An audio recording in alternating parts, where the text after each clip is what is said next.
2019లో ఇది ఒక మారణాయుధం అంట, 2024లో ఇది. అంటే సాక్షి వాళ్ళ లెక్క ప్రకారం చంద్రబాబు నాయుడు గారు అప్పుడు 2019లో గాని ఇప్పుడు 2024లో గాని ఈ మారణాయుధాలు వాడి జగన్మోహన్ రెడ్డి గారిని హతమార్చుదాం అనుకుంటున్నారు. అంటే సిగ్గుందా? హత్యాయత్నం అని చెప్పి హెడ్లైన్సా?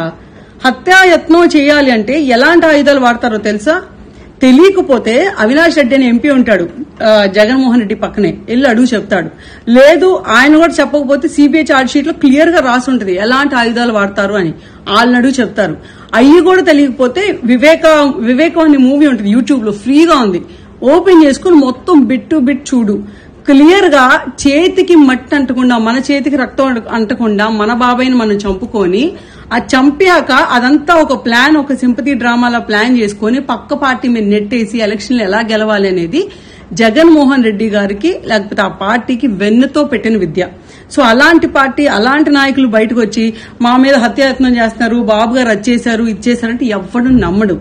నువ్వు ఎంతమందిని బయట నుంచి తెచ్చుకున్న సపోర్టర్స్ ని, ఆ పక్క రాష్ట్రం నుంచి ఆ ₹2 ఎవడో పెయిడ్ ఆర్టిస్ట్ లాగా వచ్చి ట్వీట్లు వేసి బ్రో ఆర్ యూ సేఫ్, మీకేంటి డెమోక్రసీలో ఇలాంటి వైలెన్స్ కి తావు లేదు అంట.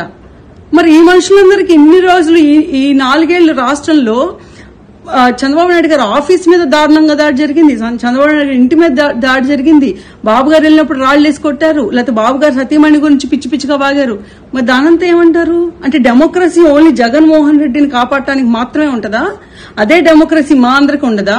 సో జరిగిన ఇన్సిడెంట్ ని ఎవరూ సపోర్ట్ చేయం, 100% చెప్తున్నాం. అప్పుడు బాబు గారి మీద జరిగినా, లేకపోతే ఇప్పుడు జగన్మోహన్ రెడ్డి మీద జరిగినా, లేకపోతే రేపు ఇంకో లీడర్ మీద జరిగినా తప్పే.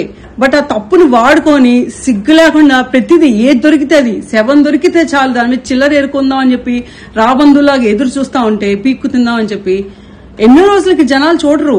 ఇప్పుడు చిన్న పిల్లని అడిగినా ఇదేంటి బాబు అంటే కుక్కల్ని కొట్టడానికి వాడే రాయండి అని చెప్తాడు. ఏదో మన ఇంటి మీదకి లేకపోతే మన మీదకి ఏదైనా పిచ్చి కుక్క వచ్చినప్పుడు ఈ రాయి వాడతాం అంతే, మనుషుల్ని చంపడానికి కాదు. ఆఖరికి ఆ కుక్కను చంపడానికి కూడా ఈ రాయి పనికిరాదు. సిగ్గు తెచ్చుకోండి.